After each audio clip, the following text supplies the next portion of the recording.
Comment certains divertissements atténuent ta sensibilité à sa voix. Tu ne peux pas inviter le Saint-Esprit à s'approcher tout en t'entourant de choses qui contredisent sa nature. Plus tu veux marcher près de lui, plus tu dois être intentionnel quant à ce que tu tolères. Garder ton cœur n'est pas du légalisme, c'est de l'amour. C'est la protection d'une relation sacrée. Il y a une raison pour laquelle l'Écriture dit « N'attristez pas le Saint-Esprit ». Cet avertissement est adressé à ceux en qui il habite déjà. Attrister ne signifie pas qu'il te quitte, mais que la communion est perturbée. Sa voix devient plus difficile à entendre, sa présence semble distante, non parce qu'il s'est éloigné, mais parce que ton attention s'est déplacée. Et souvent, ce déplacement commence par des compromis subtils. Ce que tu évitais autrefois, tu le tolères maintenant. Ce qui te reprenait autrefois te semble désormais normal. Mais quand ton cœur est vraiment décidé à être son ami, tu ne mesures plus ta vie selon ce qui est permis, mais selon ce qui lui fait plaisir. Tu commences à demander, est-ce un péché? Mais, est-ce que cela me rapproche ou m'éloigne?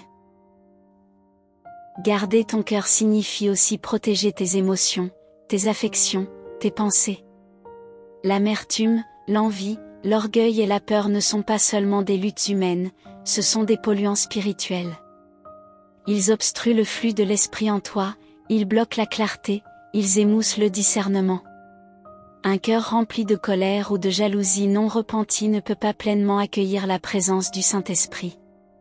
Il ne rivalisera pas avec les ténèbres, il te convaincra, mais si tu ignores ses appels, ton intimité avec lui en souffrira.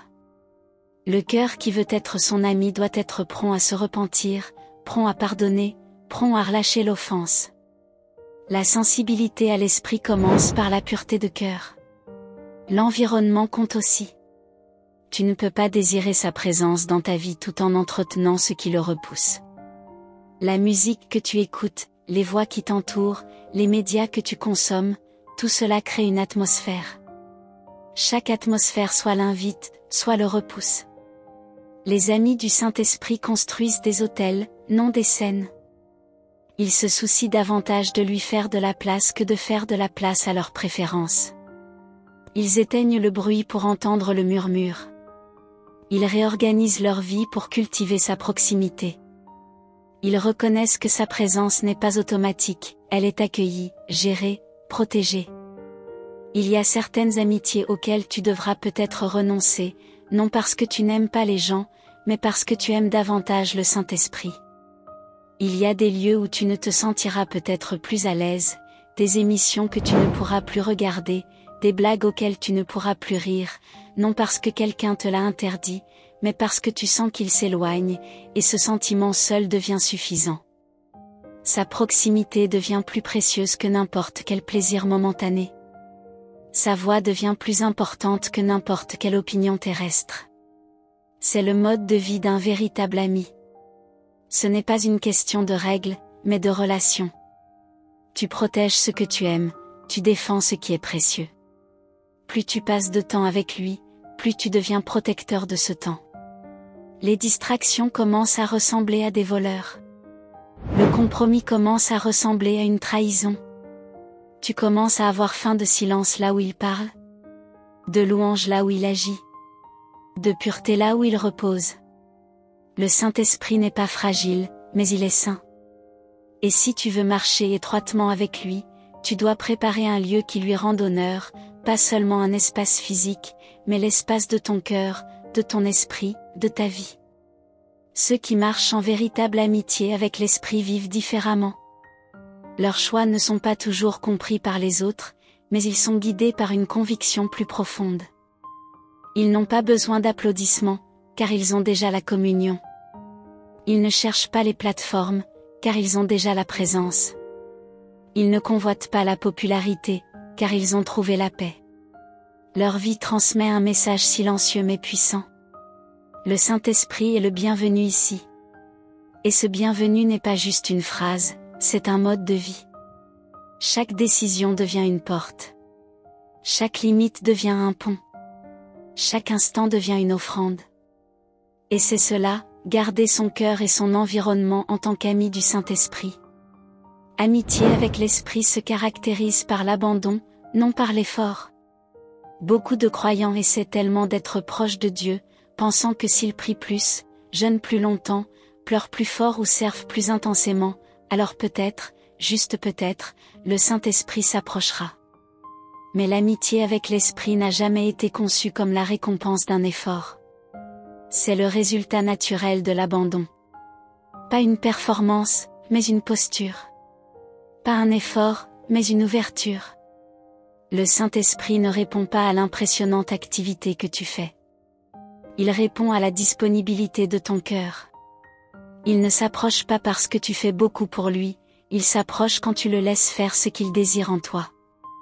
L'effort naît de la croyance que tu dois mériter la proximité, que tu dois te qualifier pour l'intimité. Que ton travail te rend d'une certaine façon digne de la communion. Mais le Saint-Esprit désire déjà être proche. Il désire déjà habiter, parler, guider, réconforter. Ce n'est pas sa distance qu'il faut surmonter. C'est notre résistance. L'abandon détruit cette résistance. Elle dit, Saint-Esprit, tu peux prendre mon emploi du temps, mes pensées, mes rêves, mes échecs, ma peur. L'abandon lui donne la permission de prendre les devants, de réarranger le cours de ta vie, de parler même quand ça fait mal, de bouger même quand ça convainc. L'abandon n'est pas une faiblesse, c'est la force de lâcher le contrôle. C'est la confiance qui croit que sa voie est meilleure, même quand elle semble incertaine. Le cœur qui s'efforce s'accroche à ses plans et à son image. Le cœur qui s'abandonne s'ouvre grand et dit, fais ce que tu veux. C'est le cœur sur lequel le Saint-Esprit aime reposer, c'est la vie à travers laquelle il aime couler, car il ne oint pas les autosuffisants, il oint ceux qui s'abandonnent. Il ne remplit pas ceux qui sont déjà pleins, il remplit le vase vide qui attend dans une foi silencieuse. Il y a une sorte de paix qui arrive quand tu arrêtes d'essayer de mériter ce qui a déjà été offert, quand tu arrêtes d'essayer de te qualifier pour ce que Jésus a déjà payé.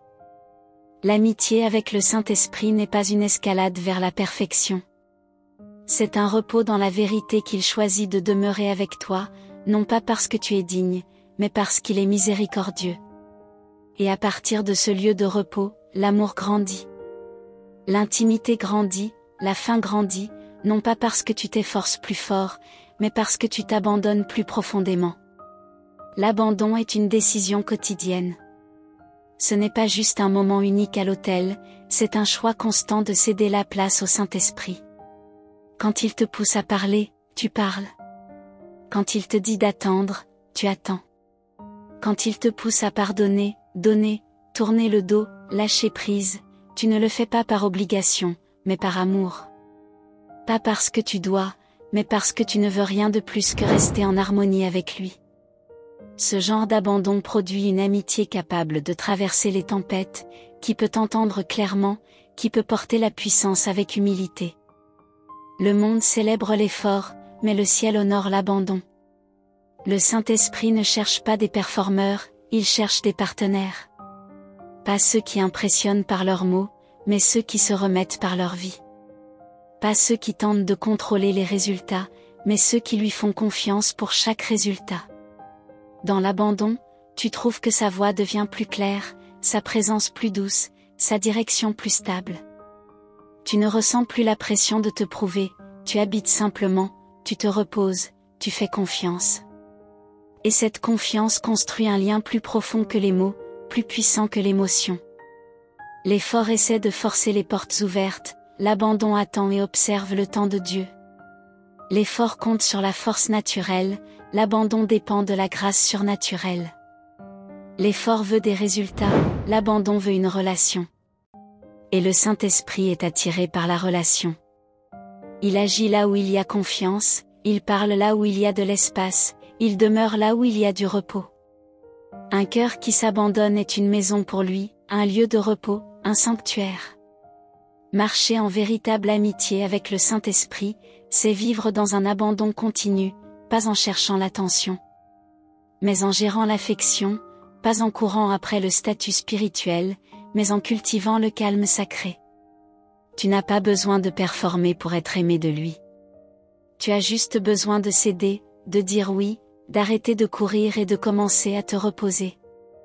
Et quand tu fais cela, l'effort cesse, la pression s'envole, et la présence du Saint-Esprit arrive en flot, comme une rivière, non parce que tu l'as poursuivi, mais parce que tu as enfin fait de la place pour qu'il s'approche et reste.